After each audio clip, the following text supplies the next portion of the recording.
Good evening and thanks for joining us. I'm Bruce Frisco. Todd Battis is on assignment tonight. It is Tuesday, December 16th. This is CTV News. Tonight, water woes. Haligonians to dig deeper after the utility is granted a rate hike. Better safe than sorry. A Maritime school closed a second day because of online threats. Well, it won't be as cold during the day through the middle part of this week, and rainy and windy weather is still expected to arrive Friday. Live from our Maritime's News Center, this is CTV News at 6. Here is Bruce Frisco. Good evening. Heading into Christmas, it is the last thing that cash-strapped Haligonians want to hear, but they will be paying more for water in the new year. A rate hike for Halifax Water has been approved, but no actual number has been set yet. That's because the regulator says some costs are overestimated or simply not justified within the 36% ask. CTV's Callum Smith has our top story. The board says Halifax Water's rate hike ask constitutes rate shock. The utility was seeking 2 increases over 3 months, leading to a 35.6% total jump, an average residential increase of $335 annually. The board found that while Halifax Water provided a reasonable explanation about the need to increase rates to cover some of its higher costs due to inflation and other cost pressures, the board finds that other requested costs were not justified or that the utility overestimated some of them. To that end, the board's biggest rejection stems from a delay in the utility's application filing. Ultimately, the board is deferring a $24.5 million deficit recovery to later years. That would cut down the April increase by 10%, along with other demanded adjustments or cuts. We don't know yet what impact that'll have on the actual percentage increase, but we're starting at 10% cut, and we're hoping that we'll have more significant cuts following that. Halifax Water says they're reviewing the findings and directives and will take the time to understand what this means for the utility and customers. I would like to see between the two of them combined single digit. Halifax Mayor Andy Fillmore is calling on the municipal and provincial auditors general to review the utility. I agree with the majority of the board's findings. However, I am greatly concerned at the board's direction to Halifax Water to engage with HRM about whether HRM can take on some of the financial shortfalls that are contributing to Halifax Water's accumulated deficit. The timing couldn't be worse for the utility. CTV News reported yesterday that a third-party investigation is underway into allegations of financial irregularities at Halifax Water. The mayor says it's a troubling revelation on the heels of 2 boil water advisories, withholding fluoridation without public communication, and this rate hike proposal. I think this all illustrates that the challenges we have with Halifax Water haven't happened overnight. They've been building for a while. Halifax Water has 1 week to come back with a new rate proposal, but there will be little time for discussion. New rates will still take effect January 1st and April 1st. It's just a matter of how high they'll be. Callum Smith, CTV News, Halifax. It will cut red tape. New Brunswick has become the first province in Canada to sign an agreement with Ottawa, allowing for major projects to undergo a single environmental impact assessment, and the province will take the lead. CTV's Laura Brown has details. The proposed tungsten mine just north of Fredericton, known as Sisson, likely saw some duplication when it underwent federal and provincial environmental impact assessments, says Premier Susan Holt, and she's trying to avoid that for future projects. Because we have a number of critical mineral projects that we're looking to advance, and we have to time them properly because of market conditions, the way prices move. So she signed an agreement with the federal government, which will see future projects only have to undergo one environmental assessment rather than a federal and provincial one. New Brunswick is the first province in the country to sign such an agreement. The next project proponent will benefit from more reliable timelines, expedited collaborative processes, but no less rigor or no less work to determine if, in fact, the environmental assessment has merit. There were several questions on the status of the Sisson Mine project, which was referred to by name during Ottawa's major projects announcement last month. That means it could receive fast-tracked regulatory and financial backing, but LeBlanc acknowledged the challenge is that financial component. Understandably, the shareholders of these companies want the right series of assurances, reliable assurances, that China's not simply going to cut the price once the mine goes into production to make sure that it then is no longer viable. The company behind the mine, Northcliffe Resources, received funding this year to complete a feasibility study. The CEO told CTV News in November he hopes the results, including an updated project cost, will be complete in the spring. Laura Brown, CTV News, Fredericton. Just a reminder, for more on this story, we've got a full write-up on our website, ctvnewsatlantic.ca. This could be the beginning of a crackdown. Nova Scotia RCMP say they've executed a search warrant at an illegal cannabis dispensary in the Digby area. The raid marks the first search and seizure conducted by police since the province's Attorney General directed them to step up enforcement of the cannabis law, arguing the so-called illegal market is a threat to public safety. RCMP say they seized cannabis-related products and unstamped tobacco, as well as an undisclosed amount of cash. No arrests were made, but an employee of the Peace and Friendship Trading Post was detained briefly and then issued a ticket under the province's Cannabis Control Act.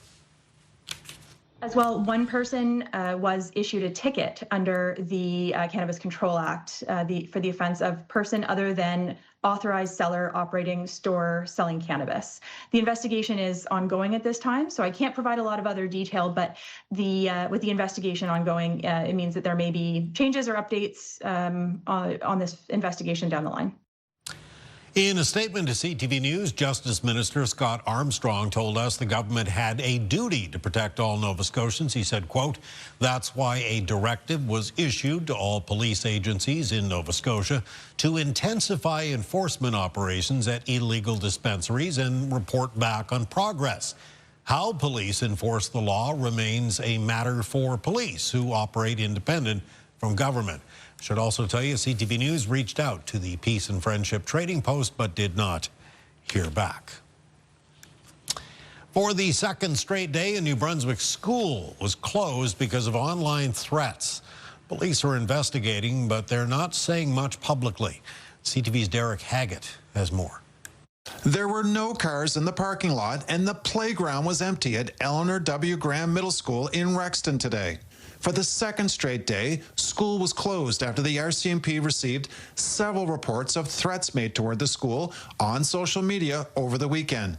Classes were canceled out of an abundance of caution while police continue their investigation. I wish that there was a little bit more information shared with us, and I would like for them to get back into school, but of course they want it to be safe, so want their investigation to be thorough.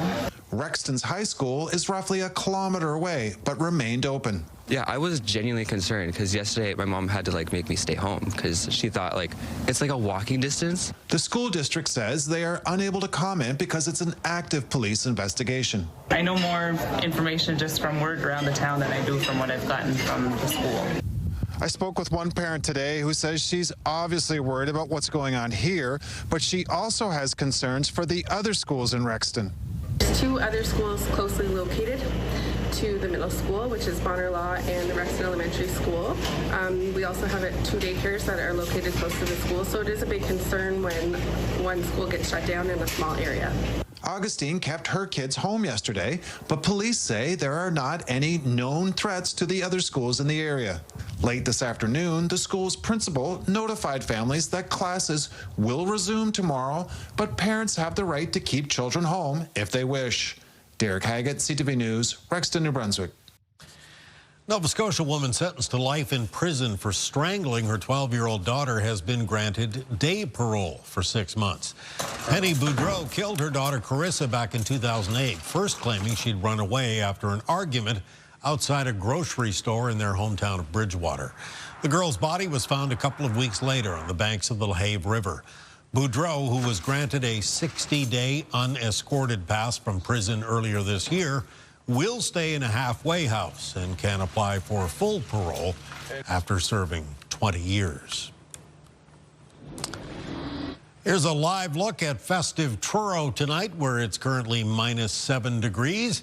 With that in mind, we'll get our first look at the forecast from meteorologist Kaylin Mitchell, and I guess we got some warmer temperatures heading our way. Yes, but for tomorrow afternoon, not so much for this evening and tonight. Still cold out there. Temperatures this evening, several degrees below the freezing mark for most parts of the Maritime. Just a few spots down around the southwest of Nova Scotia with some temperatures this hour. Closer to the range of around -2 to +1. Winds are lighter, so that makes it feel just a little bit more comfortable than it did yesterday when wind chill was certainly a factor. They're now being sustained in most cases between around 5 and 15 kilometers per hour. A sustained wind at the Halifax International Airport at 20, and same thing goes at the Sydney Airport. A couple gusts out there still in the range of around 30 to 40 kilometers per hour. Those should continue to diminish as we make our way towards midnight. Changing the wind direction, though, coming up overnight and for tomorrow, a southwest wind. So temperatures will actually start rising before sunrise tomorrow. And it's tomorrow afternoon when we're expecting a lot of high temperatures on the plus side of the scale. Cloud conditions for tonight. Partly cloudy this evening with some further increase in cloudiness expected as we move into the overnight hours. So it's not a perfect night for night sky viewing, but if you are planning on heading out and maybe looking for the gaps in those clouds, here's a couple things you can see in that night sky. It's a waning crescent moon, 10% illuminated. You actually won't be seeing much of it tonight because it won't be rising above the southeastern horizon until just before sunrise tomorrow morning. You can spot the planet Saturn, though. That'll be over the southern horizon after sunset. The aurora is unlikely to be observed tonight. 2 passes from the International Space Station very early Wednesday morning, one at 5:20 a.m., then a 6-minute long pass coming up at 6:53 a.m. from the west towards the northeast. Bruce. All right, thank you, Kaylin. Full forecast coming up in about 15 minutes' time. Well, the city of St. John is doubling parking fines for drivers who disobey snow bans this winter. This after a rough time getting around Port City streets last winter season. City Council gave first and second reading to the bylaw change last night. It'll see fines go from $30 to $60 and then higher if they're not paid. Officials say they're looking to provide a little extra incentive for residents to keep streets clear during snow removal. Third reading on this, by the way, expected in January. Still no word tonight what caused a pair of buildings to burn to the ground in the rural community of Norton, New Brunswick last week. CTV's Avery McRae has the latest details on the investigation and how the community is stepping up to help those impacted. The smoke no longer bellows from the piles of rubble that were once the homes of 13 people, including 4 children. We still don't know the actual cause of the blaze. The investigation into the fire itself continues. Thursday evening, a fire started here where a home once stood. The fire jumped to a neighboring apartment building, but crews managed to save the structure next door. While the building itself was saved, the severe smoke damage means those who called it home won't be able to return.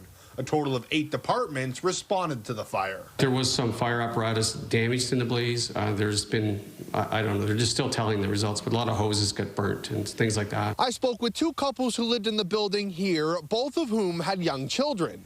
While they declined to speak on camera, they recall it being a quick and chaotic night and are thankful for the outpouring of community support. In the fire's aftermath, the Valley Waters Municipality has been collecting donations of all types for those affected. Most impacted residents have already made use of the donation piles, which once stood as high as the ceiling. They're overwhelmed with the amount of generosity in the community, and it's just amazing how many people and how many organizations have stepped up and come together. While clothing is no longer being accepted, donations of cash, gift cards, or other large household items are still welcome. This community is always, though, pulled together in times of need for families and so on, and I was, overwhelmed, but at the same time not surprised by the response. McKnight notes any leftover donated items will go to nonprofit organizations.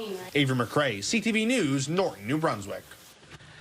Meanwhile, a community group in Wallace, Nova Scotia, is coming together to help those impacted by a major fire at the local fish plant. The group says they'll organize fundraisers to help workers and families impacted by the destruction of the Aquashell plant in Wallace earlier this month. Details are still being worked out, but organizers say the fund will help the workers who, although about to be laid off at the end of the season, lost vehicles and other personal effects in the blaze. It's not known when employment at a new plant would start. Get the Maritime's top stories, breaking news alerts, and watch live. Download the CTV News app. Drivers in the Sydney area have been dealing with a messy detour for a few days now. Number of roads around Wentworth Park, including a significant chunk of George Street, have been blocked off for days now. In addition, a section of Busy Road near the park is pretty torn up. CBRM says it's all part of what they call the George Street Water Transmission Main Project, and they do expect traffic will be back to normal by Christmas time. Speaking of Christmas, no surprise, but Santa's cookies will likely cost you a bit more this season because inflation continues to roll through grocery stores. In fact, some local bakers and consumers say they will be cutting back on the sweets this year. Here's CTV's Emma Convey.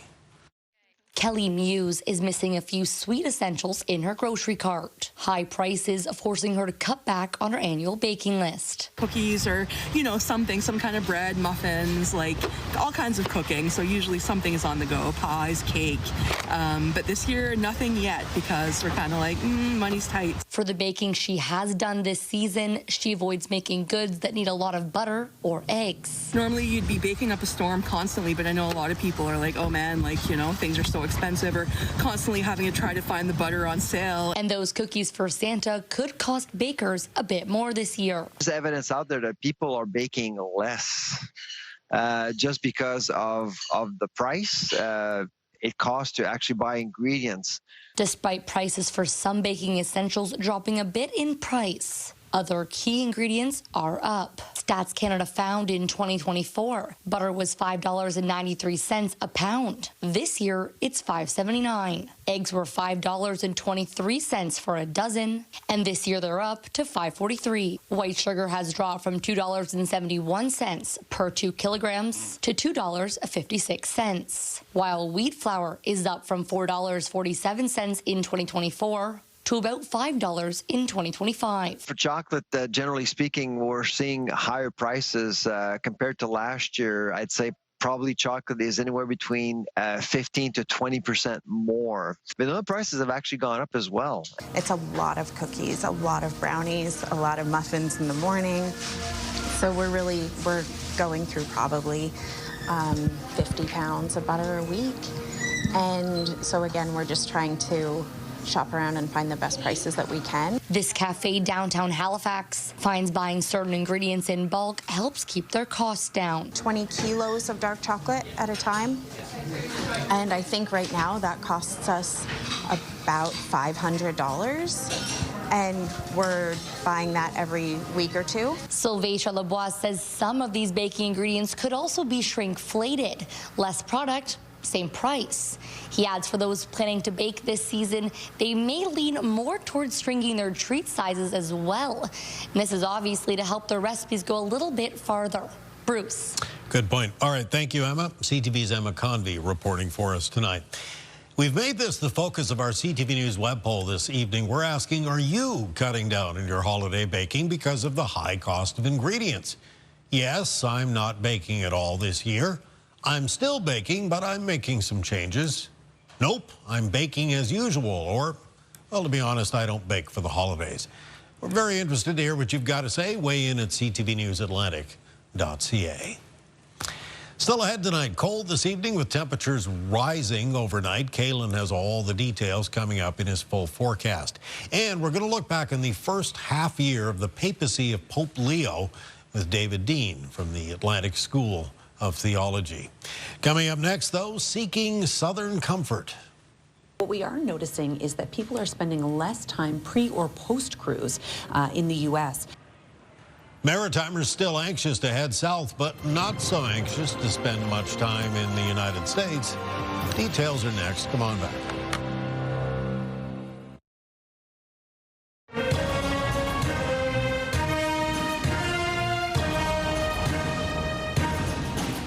With snow on the ground, many Maritimers are packing their bags for warmer destinations, a number of which, we should point out, you can get to direct, non-stop from our region these days.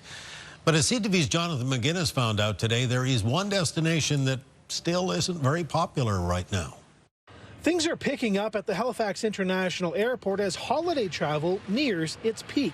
This week is actually our busiest, December 19th, so this coming Friday heading into the weekend. We're expecting to see about 5,600 passengers arriving and departing, pass through the terminal.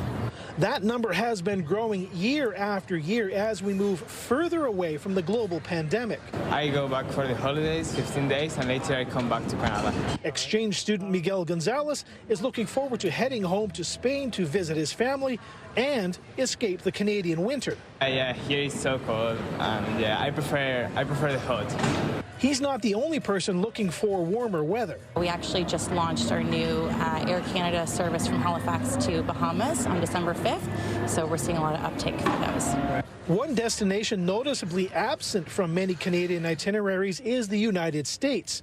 In September, the number of return trips from the U.S. by Canadians dropped nearly 31% compared to the same time last year. While cruises out of American ports remain popular, the time tagged onto most trips is declining. But what we are noticing is that people are spending less time pre or post cruise in the U.S. That could be due to the geopolitical situation, or it could be due to the dollar. People are looking to just spend less money. Another group choosing to stay on this side of the border are those who typically spend winters in the U.S. We're seeing less people choosing to go down as snowbirds this year than previous years. So Julia Kent says snowbirds have either decided to travel within Canada this winter or head to one of the many other destinations offered from maritime airports. And Bruce, the holiday travel advice is to always check ahead for delays, even if it's nice like it was today here in Halifax, because this is Canada and weather could also be a factor at your arrival destination. Yes, very good point. Thanks, John. CTV's Jonathan McGinnis reporting from Halifax Stanfield International Airport this evening. Speaking of the weather, milder weather is on the way, but with it, we've got some windy conditions coming in. Kaylin has all the details when this Tuesday edition of CTV News at 6 continues. Come on back.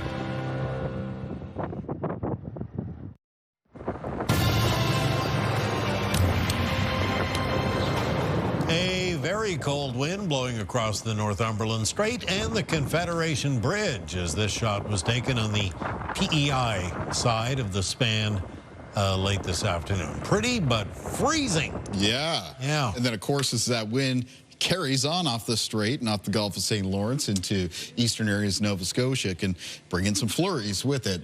And it was kind of doing that today, and the wind was awfully cold. We are going to talk some more about wind in this forecast, looking ahead to our Friday weather system, because wind does look like it is going to be a factor with it.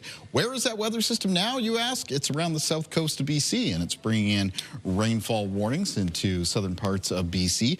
Eventually, Bruce, it's going to make its way through the interior, and it's become a clipper-type system as it makes its way through the prairies. But it's a pretty strong clipper, and it's already produced some weather alerts in parts of the prairies, including a blizzard warning across central areas of central and southern areas of Saskatchewan. And that's coming up for Wednesday. The snow and blowing snow expected to produce extended periods of very poor visibility, talking about whiteout conditions. That weather system then continues to basically make its way very quickly across the country. And on Friday, it's moving up through the St. Lawrence River Valley and through Quebec. That is going to put the Maritimes on the slightly milder side of the weather system, which is why we're looking at rain from it, but accompanied by some strong winds, and more on the wind potential in a moment. Taking a look at the forecast for this evening and tonight, partly cloudy conditions expected, increasing cloudiness overnight. First thing tomorrow morning, there might be a little bit of patchy fog or drizzle around the Atlantic coastline of Nova Scotia. Pretty cloudy start to the day. The sun is expected to break through a little bit in the afternoon. Some scattered flurries are possible in northern areas of New Brunswick. Winds for tomorrow will be out of the southwest. They're going to pick up compared to today. There'll be some fairly widespread gusts between 30 and 50 kilometers per hour, and some coastal areas could see some gusts closer to 60. In that southwest wind, there will be milder air making its way up the eastern seaboard of the United States, so temperatures do take a little bit of a step up for tomorrow. Now tonight, this evening, it's still cold, and we're going to be at our coldest through the evening hours, with temperatures beginning to rise a little bit during the overnight. Where does that leave us for high temperatures on Wednesday? For northern areas of New Brunswick, mostly in the range for around -1 to +2. Down through central and southern areas of New Brunswick, though, expecting some high temperatures to get up to around the low to mid single digits, including 5 for Grand Manan, 4 for St. John, and 5 degrees for Moncton in the southeast. Prince Edward Island for tomorrow warms up a little bit in the afternoon with high temperatures of 4 to 6 degrees. 5 at Summerside and Charlottetown, 6 at Montague and St. Peter's Bay. Cape Breton for tomorrow with high temperatures. It'll be around the mid to high single digits as well, 6 to 8 degrees there. And same thing goes for the North Shore and Eastern Shore of Nova Scotia. New Glasgow tomorrow with a high temperature near 6. Up in Amherst, it's a high temperature near 6 degrees, 6 for Truro and for the city centers Halifax and Dartmouth, but closer to 8 around Chester and Lunenburg. 8 degrees as well for Liverpool and Shelburne, 7 for Yarmouth, and 7 degrees for the Annapolis Valley. Now, back to the outlook for Friday. So this one looks like it's mostly going to be rain, but it's a strong storm system. There's a strong pressure gradient with it, and that looks like it is going to drive some high and gusty winds out of the south, especially as we move from Friday afternoon into Friday evening and night. There could be some fairly widespread gusts between 50 and 80 kilometers per hour. Give maybe a little bit of thought to your holiday decorations if you have any out that could be easily blown around or damaged by some of those higher winds. You may want to think about securing them towards the end of this week. Thursday would be a good day for it because it's looking mostly sunny right now in New Brunswick. Friday, we have that rainy and windy weather developing in behind it. Cold air returns to chance of flurries on Saturday, as well as at the end of the weekend on Sunday and for Monday and Tuesday of next week. For Nova Scotia in the forecast, Thursday's looking like a pretty fair weather day. Should be some clearing from the morning into the afternoon. High temperatures around the low single digits. We see temperatures climb up towards the low teens on Friday, but that's because of that high and gusty south wind. And then eventually some rain makes its way through, mostly Friday evening and night. In behind that will be some flurries as temperatures get a little bit colder for the weekend. A mixture of flurries and showers on Sunday and a chance of flurries Monday and Tuesday. And finally for Prince Edward Island, next bigger weather system arriving on Friday. That'll be the rainy and windy one. It gets a little bit colder in behind it for the weekend, so flurries for Saturday, mixture of flurries and showers on Sunday, and then a chance of flurries through the start of next week. Bruce. Okay, thank you, Kalen. December in the Maritimes, hey? That's it. All right. Wake Up Weather will come up before the end of the broadcast tonight. Coming up next, we'll chat with David Dean about the first 7 months of the Papacy of Pope Leo. And we have this story still ahead. Hello, my name is April Aileen, and I'm here to share my brand new Christmas song with you called Under My Tree. It's my very first release. So many cool, exciting things happening with it. Coming up, I'll tell you all about it.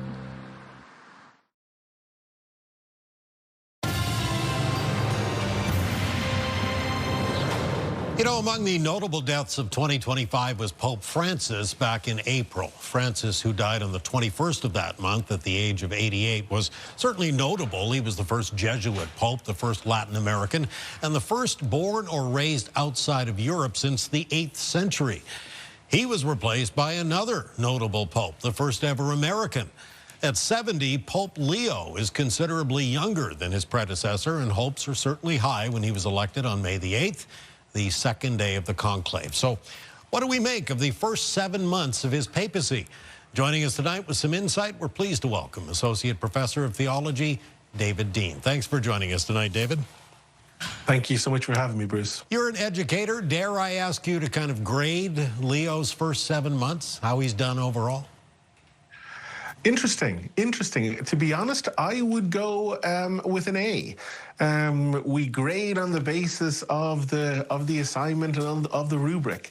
And Leo was given a particular task with his election, and that was to bring unity. That was to maintain the trajectory that had been established under Francis, but to do so in a way that was more welcoming for different groups within the church.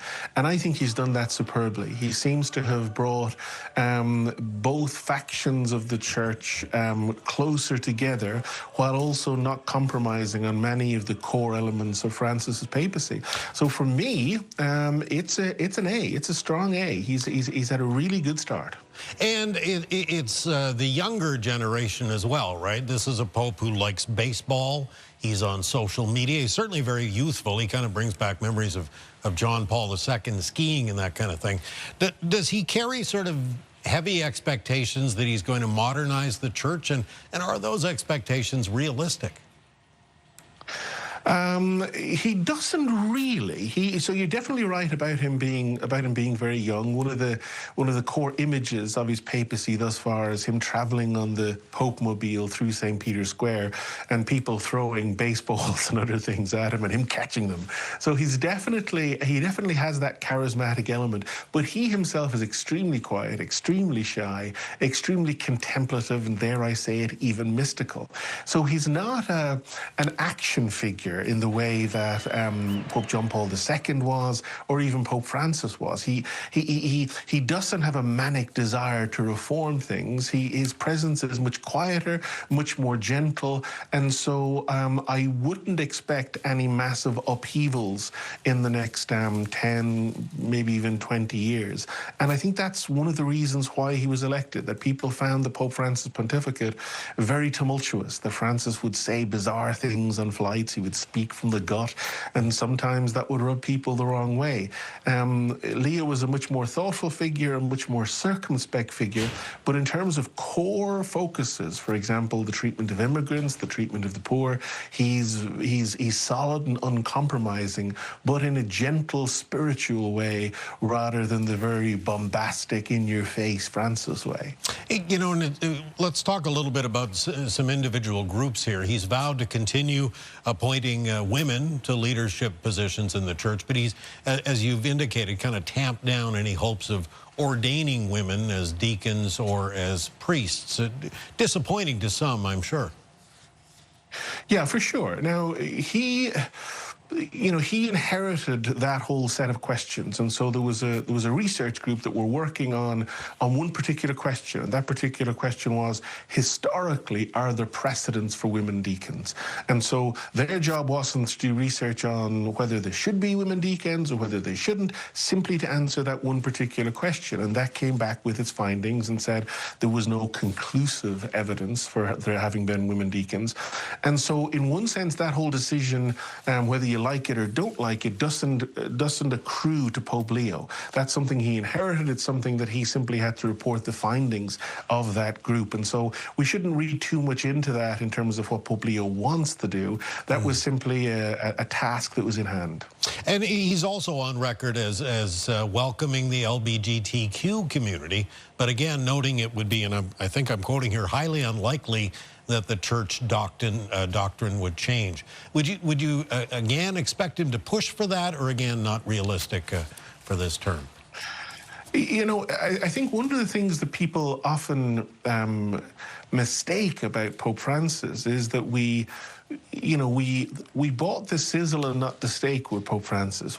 Oftentimes people really got excited about what they wanted Pope Francis to be, but when you scratch the surface, all Francis was really pushing for was a more welcoming, inclusive approach to members of the LGBTQ+ community, without any actual significant doctrinal change. And in that regard, Pope Leo is 100% in line. He will be very welcoming, be very inclusive, but he's not going to scare the horses with any doctrinal shifts. I don't think that's who he is. He won office during what can really only be described as kind of uncertain times, a lot of which can be traced to the leader of his home country, the President of the United States. It can't be easy, right? Do you feel like he's kind of walking a line sometimes? Because he has commented on things like immigration and migration.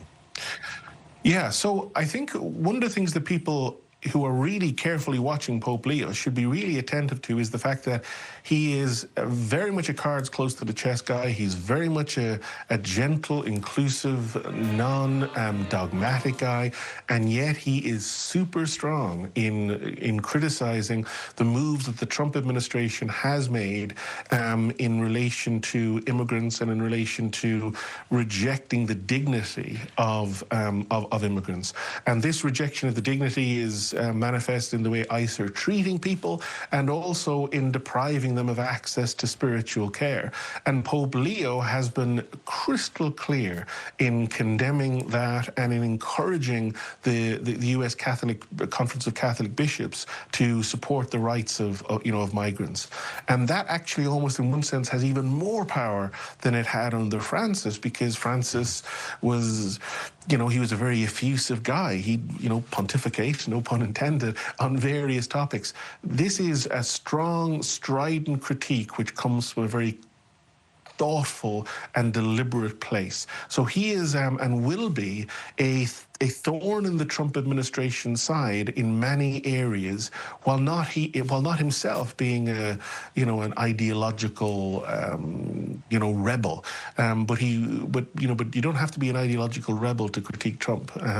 There's even moderates can find lots to critique there. For sure. David, we'll have to leave it there. Thank you for speaking with us as always. Thank you so much, Bruce. I really appreciate you having me on. Happy holidays. David Dean, an associate professor of theology at the Atlantic School of Theology, joining us tonight to talk about the first 7 months of the Papacy of Pope Leo. Stay with us. We'll be right back.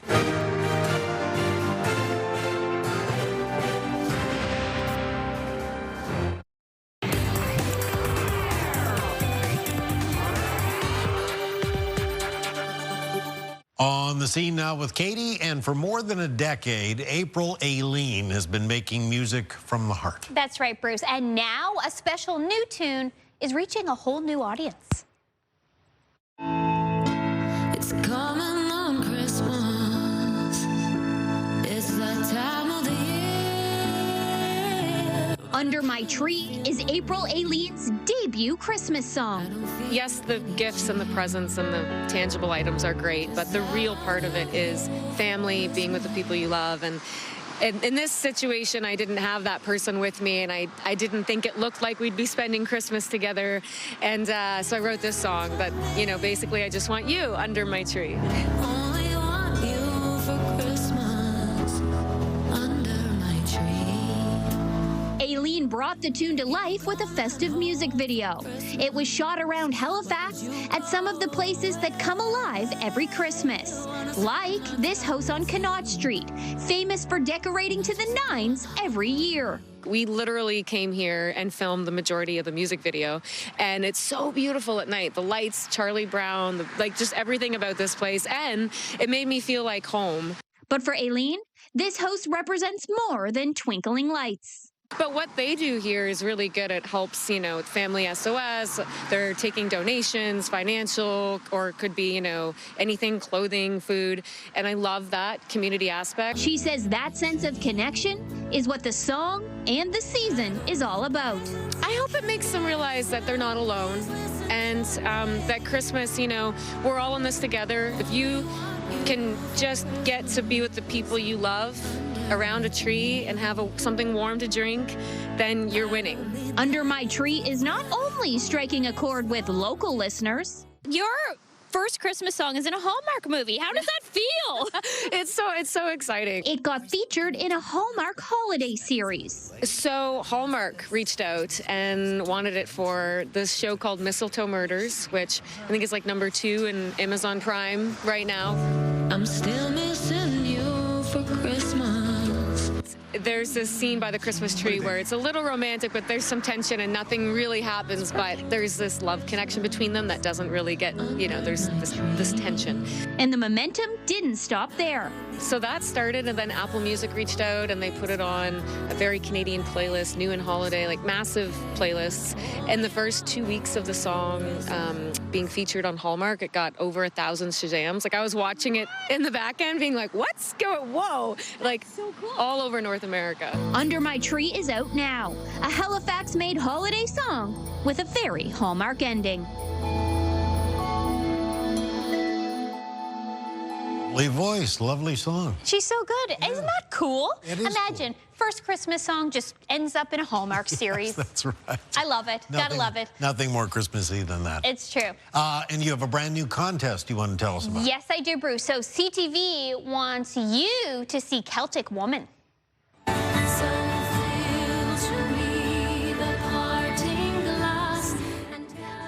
Irish classics and contemporary favorites to classical masterpieces and original songs, Celtic Woman's performances reflect the vibrancy of modern Ireland while honoring centuries of musical heritage. The Grammy-nominated group will make 2 maritime stops next year on their Celtic Woman, A New Era tour, including Casino New Brunswick in Moncton, April 29th, and the Scotiabank Centre in Halifax, April 30th. And we're giving away 4 tickets to each show. Wow. If you want to enter the contest, all you need to do is scan that QR code on your screen, or you can head to ctvatlantic.ca and follow the contest prompts. The contest is open until 6 p.m. Thursday. Enter for your chance to enjoy Celtic Woman, A New Era. They've been popular for years, and that is going to be a great show. It is, that's for sure, Bruce. Lucky winner out there. A couple lucky winners. Thank you. You're welcome. Here's your primetime lineup.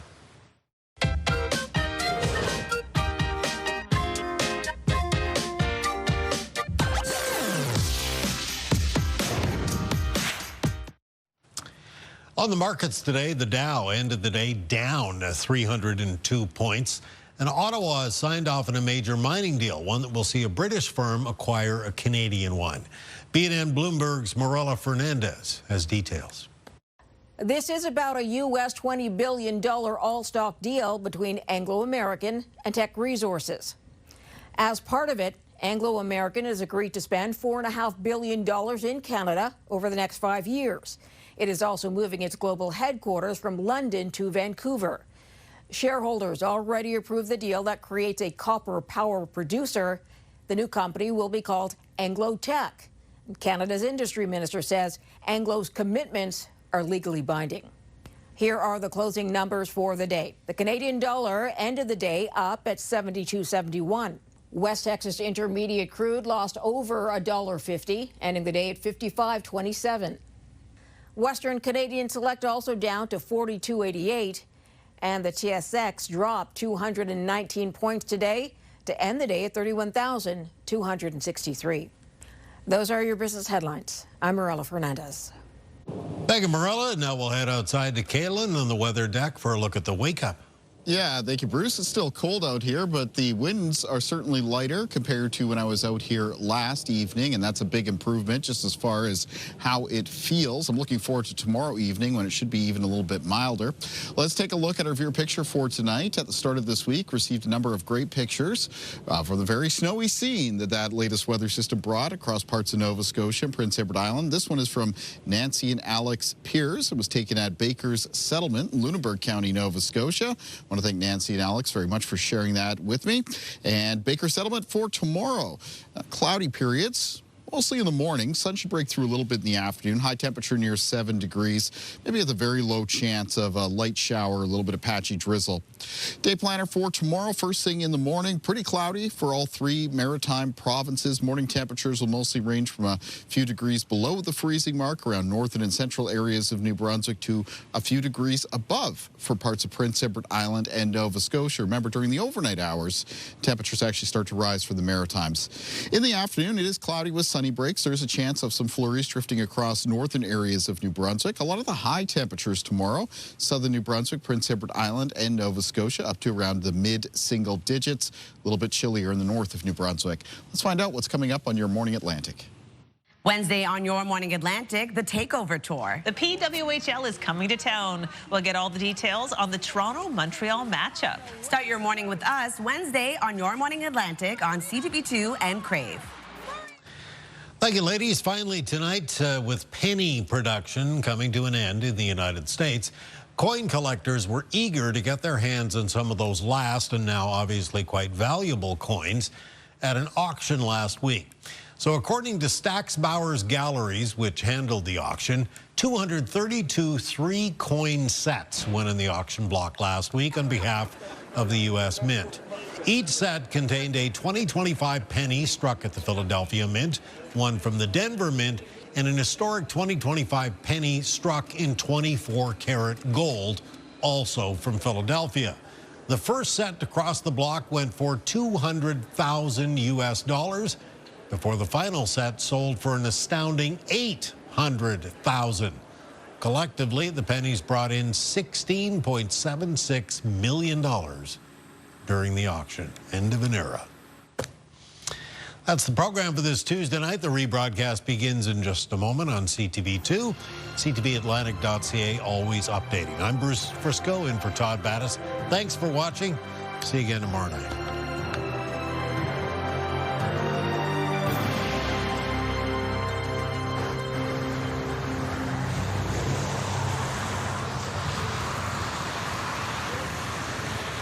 CTV News, the Maritime's #1 newscast. Watch live on Crave.